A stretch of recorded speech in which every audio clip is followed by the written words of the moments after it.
యుద్ధం ఆగింది. కరెక్ట్‌గా చెప్పాలంటే యుద్ధం పాజ్ అయింది.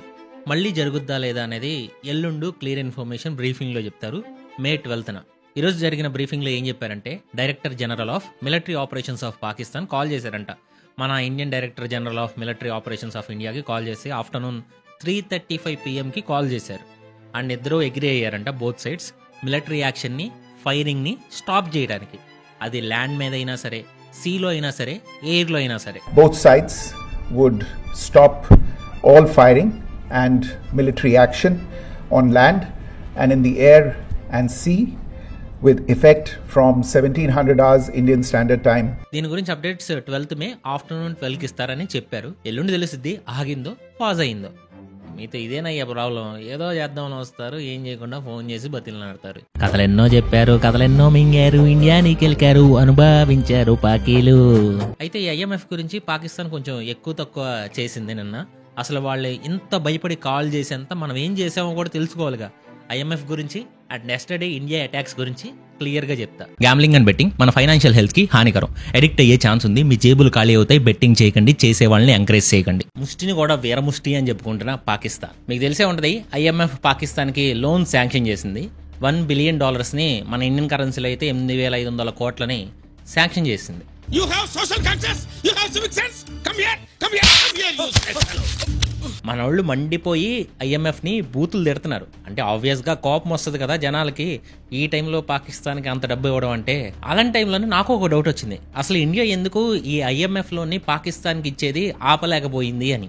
నాకు అంతకుముందు IMF ఇంటర్నేషనల్ మానిటరీ ఫండ్ గురించి కొంచెం బేసిక్ డీటెయిల్స్ మాత్రమే తెలుసు. అంటే ఏదైనా కంట్రీ ఎకనామిక్ క్రైసిస్లో ఉంటే, వాళ్ళు ఆర్థిక పరిస్థితి, వాళ్ళ దేశ ఆర్థిక పరిస్థితి బాగోలేకపోతే లోన్స్ ఇస్తుంది అని. అది కూడా ఆ కంట్రీస్ యొక్క ఓటింగ్ పవర్స్ ద్వారా లోన్స్ శాంక్షన్స్ అవుతాయని తెలుసు అంతే. బట్ నిన్న నైట్ IMF ఓటింగ్ పవర్ గురించి కొంచెం స్టడీ చేస్తే నాకు ఫ్యూజులు ఎగిరిపోయే విషయాలు తెలిసాయి.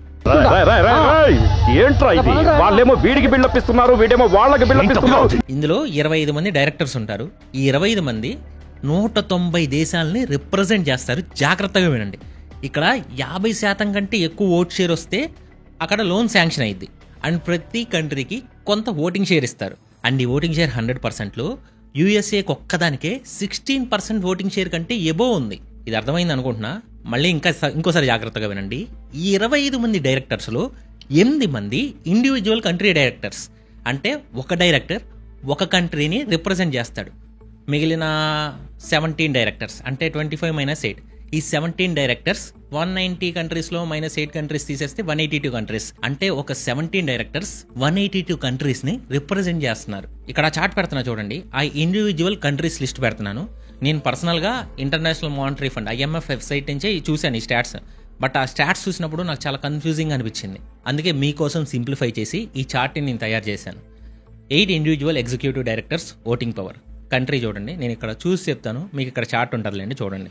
యునైటెడ్ స్టేట్స్కి 16.49%, జపాన్కి 6.14%, చైనాకి 6.08%, జర్మనీకి 5.31%, ఫ్రాన్స్కి 4.03%, యునైటెడ్ కింగ్డమ్కి 4.03%, రష్యాకి 2.68%, సౌదీ అరేబియాకి 2.01%. వీళ్ళు మాత్రమే సింగిల్ కంట్రీకి ఒకే డైరెక్టర్ ఉన్న ఎగ్జిక్యూటివ్ డైరెక్టర్స్. అండ్ ఇక్కడ ఇండియా ఏమి సింగిల్ గా రిప్రజెంట్ అయితే చేయట్లేదు. And 8 individual directors voting power ఎంతో తెలుసా? 46.77%. And remaining 182 countries 17 directors voting power వచ్చేసి 53.2%. అండ్ ఆ 17లోనే ఇండియా కూడా వేరే కంట్రీస్తో మెర్జ్ అయ్యి ఉంది. ఆ మెర్జ్ అవ్వకపోతే మన ఇండియా యొక్క ఎలోన్ ఓటింగ్ పవర్ వచ్చేసి 2.66%. కానీ మనం శ్రీలంక, భూటాన్, బంగ్లాదేశ్తో మెర్జ్ అయ్యి ఒక డైరెక్టర్ని ఫామ్ చేసాం. కాబట్టి మన కంబైన్డ్ ఓటింగ్ పవర్ వచ్చేసి 3.05%. అండ్ మళ్ళీ చెప్తున్నా, ఈ స్టాట్స్ మీకు ఇంత డీటెయిల్గా ఎక్కడ దొరక్కపోవచ్చు. సో లైక్ చేసి షేర్ చేసి పెట్టుకోండి. అండ్ మనదైతే ఇండియాది 2.66% అని చెప్పాను కదా. బంగ్లాదేశ్ది ఇక్కడ చార్ట్ పెడుతున్నాను చూడండి. బంగ్లాదేశ్ది 0.24%, శ్రీలంకది 0.15% అండ్ భూటాన్ది 0.03%. ఇదన్నీ కలిపి మనది కంబైన్డ్గా 3.05%. సో ఇంకా ఇక్కడ రిమైనింగ్ 17 డైరెక్టర్స్ లిస్ట్ కూడా ప్లే చేస్తున్నాను చూడండి. 17 multi country executive directors voting power. ఇక్కడ అందరివి చెప్పడం కష్టం అయిపోద్ది, ఎందుకంటే వీడియో లెంత్ అయిపోద్ది. ఇండియాది ఆల్రెడీ చెప్పా కాబట్టి పాకిస్తాన్ ఏ గ్రూప్లో ఉందంటే ఇరాన్, పాకిస్తాన్ కలిపి ఉంది. ఆ పాకిస్తాన్ గ్రూప్కి ఓటింగ్ పవర్ వచ్చేసి 2.44%. ఆ గ్రూప్లో కాకుండా పాకిస్తాన్కి ఒక్కదానికే ఎలోన్ ఓటింగ్ పవర్ ఎంత? 0.43%. ఈ స్టాట్స్ అన్ని చూస్తే పాకిస్తాన్కి అంత ఈజీగా IMF లోన్ అప్రూవల్ ఎందుకు వచ్చిందో మీకు అర్థం అయిపోయి ఉంటుంది. చైనా ఆబ్వియస్గా పాకిస్తాన్కి సపోర్ట్ చేస్తుంది, కానీ ఇక్కడ USA కూడా సపోర్ట్ చేసింది పాకిస్తాన్కి లోన్ ఇవ్వమని. అండ్ మీకు చిందాడే చెప్పాగా, USAకి ఒక్కదానికే 16% ఉండడం వల్ల పాకిస్తాన్కి లోన్ కేక్ వాక్ అయిపోయింది. వాడికి కాదు, వీడికి బాంబు లగాదే. అందుకే ఆ USA కుక్క బుద్ధి ప్రతి వీడియోలో చెప్తా వస్తా నేను, వెదవని నేను వెదవని. అండ్ ఆ ఓటింగ్లో అయితే మన ఇండియా డిసిషన్ని అబ్స్టైన్ చేసింది. లోన్కి ఫేవర్గా అంటే ఎస్ ఆర్ నో చెప్పాల, అబ్స్టైన్ చేసింది. అదేంటి అబ్స్టైన్ చేయడం ఏంటి? నో చెప్పొచ్చు కదా అని మీరు అనుకోవచ్చు. ఫ్రాంక్లీ స్పీకింగ్, నేను ఓటింగ్ పర్సన్ చెప్పింది కూడా ఇందాక నుంచి చెప్తుంది. అందుకే ఇండియాకి ఆ ఓటింగ్లో అంత పవర్ లేదు. ఒకవేళ నో చెప్తే ఇండియా యుద్ధం వల్ల నో చెప్పిందనే బ్యాడ్ నేమ్ కూడా వస్తుంది. ఎందుకంటే IMF స్థాపించింది దేనికి? ఎకనామిక్ రిఫార్మ్స్ కోసం అండ్ ఇలా పేద దేశాలకి సహాయం చేయడానికి. సో డిప్లొమాటిక్ ఆప్షన్స్లో కూడా ఇండియా నో చెప్పలేక అబ్స్టైన్ చేసింది. Hope you understand. అండ్ మీకు ఇంకో విషయం చెప్పాలి, IMF దగ్గర నుంచి మన ఇండియా 1993 తర్వాత ఏ అప్పు తీసుకోవాలి. ప్రజెంట్ అయితే మనకి IMFకి ఎలాంటి అప్పులు కూడా లేవు. అండ్ పాకిస్తాన్కి లోన్ వచ్చింది కదా అని గొప్పగా ఎలివేషన్లు ఇచ్చుకుంటా పేపర్లో కూడా వేసుకుంటున్నారంట. అరే మీది పేద దేశం అని IMF మీకు అప్పిస్తే దాన్ని మీరు ఇండియా మీద విక్టరీగా చూస్తున్నారు, చూసారా? ఎట్లరా మీరు ఇంత లో ఐక్యూ అయితే ఎలారా మీతోటి? గైస్, ఈ వీడియోలో మంచి ఇన్ఫర్మేషన్ ముందు ఉంది. కాకపోతే మీకు అప్డేట్స్ కావాలనుకుంటే, ఎప్పటికప్పుడు డైలీ అప్డేట్స్ కావాలనుకుంటే, అది కూడా వెరిఫైడ్ అప్డేట్స్ కావాలనుకుంటే, కొత్త వాళ్ళు ఎవరైనా చూస్తుంటే ఛానల్ని సబ్స్క్రైబ్ చేసుకుని బెల్ ఐకాన్ ఆన్లో పెట్టుకోండి. అండ్ వీడియో లైక్ చేయండి. ఒక 10K లైక్స్ టార్గెట్ ఇస్తున్నా, ఫాస్ట్గా చేసేయండి. మీరు లైక్ చేశారనుకో ఎక్కువ మందికి రీచ్ అవ్వడానికి అవకాశం కూడా ఉంటుంది. అండ్ షేర్ చేయండి, ఎక్కువ మందికి రీచ్ అయ్యింది ఇన్ఫర్మేషన్ కూడా. అండ్ ఇంకా వీడియో కంటిన్యూ చేద్దాం.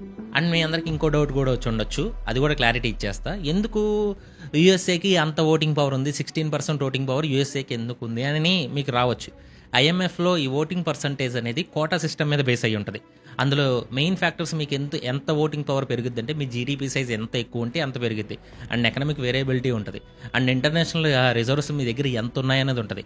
And openness of it's economy అది కూడా చూస్తారు. అవన్నీ చూసి మీ ఎకానమీ ఎంత పెద్దదైతే మీకు అంత ఓటింగ్ పవర్ ఉండే ఛాన్స్ ఉంది. అర్థమైందని అనుకుంటున్నా. ఇంకా టాపిక్లోకి వెళ్తే, నిన్న నైట్ పాకిస్తాన్ మన ఇండియా మీదకి unmanned combat aerial vehicles UCAF and డ్రోన్స్ని పంపించింది. అండ్ లైన్ ఆఫ్ కంట్రోల్ దగ్గర కూడా చాలా ఎక్కువ కాల్పులు జరిపిందంట. అండ్ 26 కంటే ఎక్కువ లొకేషన్స్లో డ్రోన్స్ ద్వారా మన ఇండియా మీద అటాక్ చేయడానికి ట్రై చేసిందంట. అండ్ మన ఇండియన్ ఆర్మీ మెజారిటీ దాడులన్నింటినీ ఆపేసింది. బట్ ఒప్పుకోవాలి, కొంచెం డ్యామేజ్ అయితే జరిగింది. అండ్ నిన్న రాత్రి 140కి మన పంజాబ్లోని చాలా ఎయిర్ బేసెస్ మీద మిసైల్స్తో అటాక్ చేసిందంట. అండ్ దారుణమైన ఇష్యూ ఏంటంటే, ఈ మిసైల్స్ కేవలం ఎయిర్ బేస్ మీదే కాదు, పక్కనుండే ఒక స్కూల్ మీద అండ్ మెడికల్ సెంటర్ మీద కూడా జరిగింది. అండ్ మన ఆర్మీ దీని తర్వాత పాకిస్తాన్లోని చాలా మిలిటరీ టార్గెట్స్ మీద ప్రిసైజ్గా దాడి చేసింది. ఇందులో పాకిస్తాన్ మిలిటరీకి చెందిన టెక్నికల్ ఇన్ఫ్రాస్ట్రక్చర్ ఉంది, కమాండ్ అండ్ కంట్రోల్ సెంటర్స్ ఉన్నాయి, radars and weapon storage areas మీద కూడా అటాక్ చేసింది. అండ్ దీని గురించి మనం మళ్ళీ మాట్లాడుకుందాం, ఎందుకంటే పాకిస్తాన్ పకటి కలలుగా అంటుంది. ఎందుకంటే రీసెంట్గా పాకిస్తాన్ స్పోక్స్ పర్సన్ రీసెంట్గా ఒక మీటింగ్ పెట్టి అందులో అదంపూర్లో ఉన్న S-400ని మేము నాశనం చేసాం, సూరత్గఢ్ అండ్ షిల్సాలోని ఎయిర్ ఫీల్డ్స్ని నాశనం చేసాం, నగ్రోటాలోని బ్రహ్మోస్ బేస్ని నాశనం చేసాం, అలాగే చండీగఢ్లో ఉన్న ఫార్వర్డ్ ఎమినేషన్ డిపో అండ్ అలాగే ఇండియాలో ఉన్న చాలా మిలిటరీ స్టేషన్స్ మీద హెవీ డ్యామేజ్ చేసామని చెప్పారు. కన్విన్సింగ్ గా లేదురా, కామెడీగా ఉంది. ఆడు చెప్పినందుకు కాదు, కానీ ఆడు కాన్ఫిడెన్స్ వస్తే నవ్వు వచ్చేస్తుంది. అని ఎవరికైనా చూపించండి రా, వదిలేయకండి రా బాబు అని అలాగా. ఎనీవేస్, ఇవన్నీ అబద్ధాలని మార్నింగ్ మన వాళ్ళు పెట్టిన మీటింగ్లో కన్ఫర్మ్ చేశారు. అండ్ అవన్నీ బాగానే ఉన్నాయి, ఇమేజెస్ కూడా చూపించారు. స్ట్రోక్ మీద స్ట్రోక్, అనవసరంగా ఎదవనైపోయానన్న. అండ్ ఆ ఇమేజెస్ని మీరు ఇక్కడ చూడొచ్చు.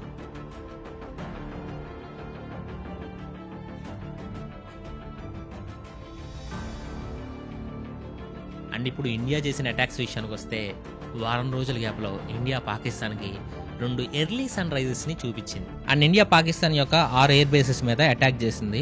మార్నింగ్ 3 అని చెప్పారు, ఇప్పుడు మళ్ళీ అప్డేట్ అయింది. రఫీకి, మురీద్, చకలా, రహీం యార్ ఖాన్, సుక్కూర్ అండ్ చునియన్. ఎందుకంటే ఇప్పుడు ఇండియా అటాక్ చేస్తుంది ఎక్కడ? పాకిస్తాన్ ఎయిర్ బేస్ మీద, పాకిస్తాన్ మిలిటరీ మీద, సివిలియన్స్ మీద కాదు. అండ్ అది కూడా పాకిస్తాన్ మన మీద చేస్తున్న దాడులకు ఆన్సర్ కింద ఇస్తుంది. అండ్ అలాగే పాకిస్తాన్ నిన్న జమ్మూలో డ్రోన్స్ ఎక్కువ వాడింది కదా, వాటిని పిఓకేలో ఉన్న అండ్ సియాల్కోట్లో ఉన్న ఉగ్రవాదుల లాంచ్ ప్యాడ్స్ నుంచి పంపిస్తుంది. అండ్ నైట్ వాటిని కూడా ఇండియా నాశనం చేసింది. అండ్ పాకిస్తాన్ ఒక స్ట్రాటజిక్ ఇండియన్ సైట్ని టార్గెట్ చేసుకొని లాంగ్ రేంజ్ మిసైల్స్ని లాంచ్ చేసింది. అండ్ వాళ్ళు మన ఇండియాలో టార్గెట్ని హిట్ చేసి డ్యామేజ్ చేసామని చెప్పారు. బట్ మన ఇండియా ఏం చేయలేదని ఇందాకే ప్రూఫ్లు కూడా చూపించింది కదా. అండ్ పాకిస్తాన్ లాంచ్ చేసిన మిసైల్స్ని మన డిఫెన్స్ సిస్టమ్ నాశనం చేసింది. అండ్ గ్రౌండ్ రిపోర్ట్స్ ప్రకారం ఇది హర్యానా స్టేట్లోని సిర్సాలో పడింది. అంటే దాన్ని మనం నాశనం చేశాక అది ఇక్కడ పడింది. అండ్ రిపోర్ట్స్ ప్రకారం పాకిస్తాన్ ఆపరేషన్ బున్యన్ ఉల్ మర్సూస్ని లాంచ్ చేసి ఈ మిసైల్ని ఢిల్లీకి ఏం చేసిందంట. బట్ ఇందులో నిజం తక్కువ ఉండే ఛాన్స్ ఉంది. ఎందుకంటే పాకిస్తాన్కి తెలుసు ఢిల్లీ జోలికి వెళ్ళిందనుకో ఇంకా యుద్ధం మొదలైనట్టే. అండ్ మన గవర్నమెంట్ అఫీషియల్స్ కూడా దీన్ని కన్ఫర్మ్ చేయాల. బట్ ఇక్కడ ఒక ఇంట్రెస్టింగ్ విషయం నడుస్తుంది. అదేంటంటే పాకిస్తాన్ లాంచ్ చేసిన మిసైల్ వచ్చేసి ఫతా-1 కానీ లేదా ఫతా-2 కానీ ఉండొచ్చు అంటున్నారు. దీన్ని కూడా ఏ కంట్రీ కన్ఫర్మ్ చేయాల, అటు పాకిస్తాను కన్ఫర్మ్ చేయాల, ఇటు ఇండియాను కన్ఫర్మ్ చేయాల. బట్ పాకిస్తాన్ మీడియా దీని గురించి మాట్లాడుతుంది. అండ్ డిఫెన్స్ ఎక్స్పర్ట్స్ కూడా అది ఫతా-1 అవ్వడానికి ఛాన్స్ ఉందని చెప్తున్నారు. అండ్ నాశనమైన మిసైల్ డెబ్రిస్ని చూసి చెప్తున్నారు. అది కూడా ఇది అనాలిసిస్ మాత్రమే, ప్రూఫ్ ఏమీ కాదు. అండ్ అదే కనుక నిజమైతే నిజంగా పాకిస్తాన్ సిగ్గుపడాల్సిన విషయమే. ఎందుకంటే ఈ ఫతా-1 కానీ ఫతా-2 కానీ Pakistan made missiles, China made కాదు. అండ్ సెకండ్, పాకిస్తాన్ ఈ ఫతా-1ని 2021లో టెస్ట్ చేసి మా దగ్గర ఉన్న బెస్ట్ మిసైల్ ఇదే అని చెప్పింది. అండ్ తర్వాత ఫతా-2 తీసుకొచ్చి ఇది ఇంకా తోపు, ఇది ఫ్లాట్గా వెళ్తుంది, సో అందుకే దీన్ని ఏ ఎయిర్ బేస్ డిఫెన్స్ సిస్టమ్ కనిపెట్టలేమని గొప్పలో చెప్పుకుంది. ప్రజెంట్ ఇండియా దీని మీద ఆల్రెడీ టెస్ట్ చేస్తుంది. ఇది కనుక ఈ ఫతా-1 కానీ ఫతా-2 అని తెలిసిందా VERRIPA PPA ఏరి పప్పా ఏం చేస్తున్నావురా అంటే పాకిస్తాన్కి ఆ డిఫెన్స్లో ఉన్న కొంచెం పరువు కూడా ట్యాంగ్లో కలిసిపోద్ది. అండ్ జర్నలిస్ట్ శివ్ అరోర్ గారి ప్రకారం ఈరోజు ఉదయం 2 Pakistan air force jets Srinagar మీద అటాక్ చేయడానికి వస్తే వాటిని మన డిఫెన్స్ సిస్టమ్ షూట్ చేసిందంట. అండ్ విషయాన్ని ఆయనకు ఒక సీనియర్ మిలిటరీ ఆఫీసర్స్ చెప్పారంట. సో ప్రెసెంట్ ఆ డెబ్రిస్ కోసం ఎదుగుతున్నారు. అండ్ మోస్ట్లీ ఇది నిజమైతే ఈరోజు నైట్ లేదా రేపు మార్నింగ్ లోపు దీని గురించి అయితే న్యూస్ వస్తుంది. అండ్ ఒకవైపు నుంచి మనం పాకిస్తాన్ వేసుకుంటే ఇంకో వైపు నుంచి BLJ కూడా రారాజా అని నిద్ర పట్టకుండా చేస్తాం. బట్ దీని గురించి మాట్లాడుకునే ముందు నేను మీకు ఒక విషయం చెప్తాను, నవ్వకుండా ఉండడానికి ట్రై చేయాలి. నిన్న పాకిస్తాన్ పెంచి పోషించిన తెహ్రీక్-ఈ-తాలిబాన్ పాకిస్తాన్ TTP పాకిస్తాన్ ఆర్మీ మీద అటాక్ చేసింది. అండ్ ఇందులో దాదాపు 20 మంది పాకిస్తానీ సోల్జర్స్ చనిపోయారు. బట్ అసలు ఈ అటాక్ ఎందుకు జరిగిందో తెలుసా? ఈ జైషే మహమ్మద్ బహ్వాల్పూర్ మర్కాస్ మీద మన ఇండియా అటాక్ చేసి ఒక 14 మంది ఉగ్రవాదుల్ని చంపింది కదా. అందులో మసూద్ అజార్ యొక్క ఫ్యామిలీ ఒక 10 మంది, ఇంకో 4 క్లోజ్ పర్సన్స్ చనిపోయారు కదా. ఈ విషయం గుర్తుండే ఉంటుంది వీడియోస్ ఫాలో అయ్యే వాళ్ళకి. అయితే తెహ్రీక్-ఈ-తాలిబాన్ పాకిస్తాన్ స్పోక్స్ పర్సన్ MD ఖోరాసాని ఒక స్టేట్మెంట్ రిలీజ్ చేసి పాకిస్తాన్ ఆర్మీనే ఈ జైషే మహమ్మద్ బహ్వాల్పూర్ మార్కజ్ యొక్క కోఆర్డినేట్స్ని లీక్ చేసిందని, అందుకే ఇండియా అక్కడే అటాక్ చేయగలిగిందని. అండ్ ఇది ఒక మోసం చేసే గ్రూప్ అని పాకిస్తాన్ ఆర్మీ గురించి అన్నాడు. అప్పుడే నాకు ఒక పాట గుర్తొచ్చింది, ఒక్క ఈ చోటే చేరారేలా. అంతేకాకుండా ఆడి ప్రకారం ఇది ప్రో వెస్ట్రన్ గ్రూప్ అంట. ఇంకా వెస్ట్రన్ నేషన్స్ కోసం వర్క్ చేస్తా తన ప్రాణాలను కూడా పణంగా పెడుతుందని చెప్పాడు. అందుకే ఈ TTP పాకిస్తాన్ మీద అటాక్ చేసిందంట. ఇది ఇలా ఉంటే తర్వాత నేను ఈవినింగ్ నుంచి బెలూచిస్తాన్ ఫ్రీడమ్ ఫైటర్స్ బెలూచిస్తాన్లో ఉన్న ఆర్మీ క్యాంప్స్ మీద కోఆర్డినేటెడ్గా అటాక్ చేయడం మొదలెట్టారు. నేను ఆల్రెడీ ఒక 12 మంది సోల్జర్స్ని చంపేసిందని చెప్పాం. ఇప్పుడు ఇంకో 2 చంపేశారంట. అండ్ ఆ బలూచిస్తాన్లో ఇండిపెండెంట్ మూవ్మెంట్ కూడా చాలా గట్టిగా సాగుతుంది. అండ్ బలూచిస్తాన్లో చాలా ఏరియాస్ని వాళ్ళ కంట్రోల్లో తీసుకున్నారని బలూచిస్తాన్ ఆర్మీ చెప్తుంది. చూసి బేసిక్గా పాకిస్తాన్ అనేది ఒక ఫెయిల్డ్ స్టేట్, అది కూడా చాలా దారుణంగా. సింపుల్గా చెప్పాలంటే దిక్కుమాలిన పొజిషన్లో ఉన్న స్టేట్. ఎంతలా అంటే వాళ్ళ ఆర్మీలో ఉగ్రవాదుల ఫ్యామిలీస్ ఉన్నాయి. ఇప్పుడు పాకిస్తాన్ ఆర్మీలో లెఫ్టినెంట్ జనరల్ అహ్మద్ షరీఫ్ చౌదరి అంటే పాకిస్తాన్ మీటింగ్స్ కండక్ట్ చేస్తున్నాడు కదా, వాడు యాక్చువల్గా ఒక ఉగ్రవాది కొడుకు. ఈ లెఫ్టినెంట్ అహ్మద్ షరీఫ్ చౌదరి వాళ్ళ నాన్న వచ్చేసి సుల్తాన్ బషీరుద్దీన్ మొహమ్మద్. ఈయన ఒక ఉగ్రవాది. ఇన్ఫాక్ట్ వీడు పాకిస్తాన్ న్యూక్లియర్ ప్రోగ్రామ్ అయిన PAEC పాకిస్తాన్ అటామిక్ ఎనర్జీ కమిషన్లో వర్క్ చేసిన ఒక సైంటిస్ట్ కూడా. ఆ తర్వాత ఈడే ఒసామా బిన్ లాడెన్తో ఆల్-ఖైదాతో చేతులు కలిపాడు. అండ్ ఆ తర్వాత ఉమ్మత్ హమీర్-ఈ-నూ UTN అనే ఒక ఉగ్రవాద సంస్థని స్టార్ట్ చేశాడు. అండ్ వీడిని US treasury and UN secretary council ఉగ్రవాదిగా ప్రకటించాయి. అండ్ 2001లో వీడిని పాకిస్తాన్ ఆర్మీ అరెస్ట్ చేసింది. అండ్ ఇప్పుడు వాడి కొడుకు అహ్మద్ షరీఫ్ చౌదరి పాకిస్తాన్ యొక్క ISPR చీఫ్. ఉగ్రవాదుల్ని ఆర్మీలో పెట్టుకుని మా దేశం శాంతి దూత అని చెప్పుకుంటూ తిరిగే వీళ్ళకి టర్కీ ఒకటి హెల్ప్. అండ్ ఈ వీడియో షూట్ చేస్తుంటేనే ఇంకొక పెద్ద స్టేట్మెంట్ని ఇండియా ఇష్యూ చేసింది. అదేంటంటే ఈసారి నుంచి ఇండియా మీద జరిగే ప్రతి ఉగ్రవాద దాడిని ఇండియా ఒక యాక్ట్ ఆఫ్ వార్ కిందే తీసుకుంటుందంట. అంటే ఫ్యూచర్లో ఇంకొక ఉగ్రవాద దాడి జరిగితే అది పాకిస్తాన్ మన మీద యుద్ధం చేసినట్టు అర్థం. ఇప్పటిదాకా ఈ ఉగ్రవాదం అనేది internal security or law enforcement issues కింద డీల్ చేసేవాళ్ళు.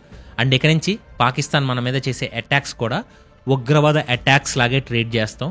అండ్ ఇప్పటి వరకు ఇంటర్నేషనల్ లా ప్రకారం కూడా ఉగ్రవాదం వల్ల స్టేట్ ఆన్ స్టేట్ యుద్ధంకి దారి తీయకూడదని ఒక రూల్ ఉంది. అంటే ఇప్పుడు ఒక ఉగ్రదాడి వల్ల ఒక దేశం ఇంకొక దేశం మీద యుద్ధానికి వెళ్ళకూడదని ఉంది. బట్ అదే ఇప్పుడు మనం రూల్స్ మార్చామని ఇంటర్నేషనల్గా అనౌన్స్ చేసినట్టు అవుద్ది. అండ్ ఇది చాలా అవసరమైన అనౌన్స్మెంట్ కూడా. ఇప్పటివరకు పాకిస్తాన్ ఈ ఒక్క రూల్ని చూసుకుని రెచ్చిపోయింది. ఈవెన్ G7 నేషన్స్ కూడా పాకిస్తాన్ అండ్ ఇండియాని శాంతియుతంగా పరిష్కరించుకోమని చెప్తున్నాయి. అండ్ ఈరోజు మధ్యాహ్నం కూడా పాకిస్తాన్ ఫారెన్ మినిస్టర్ ఇషాక్ దార్ కూడా మేము ఇండియా మా మీద అటాక్స్ని ఆపితే మేము కూడా ఆపడానికి రెడీగా ఉన్నామని చెప్పాడు. బట్ ఇండియా నుంచి దీని మీద ఎటువంటి రెస్పాన్స్ అయితే రాలా. నాకు తెలిసి ఇప్పుడు ఇండియా తన కండిషన్స్ని ముందు పెట్టుద్ది. అంటే ఉగ్రవాదుల్ని హ్యాండ్ ఓవర్ చేస్తే ఆపేస్తాం లేదా ఇలాంటివి.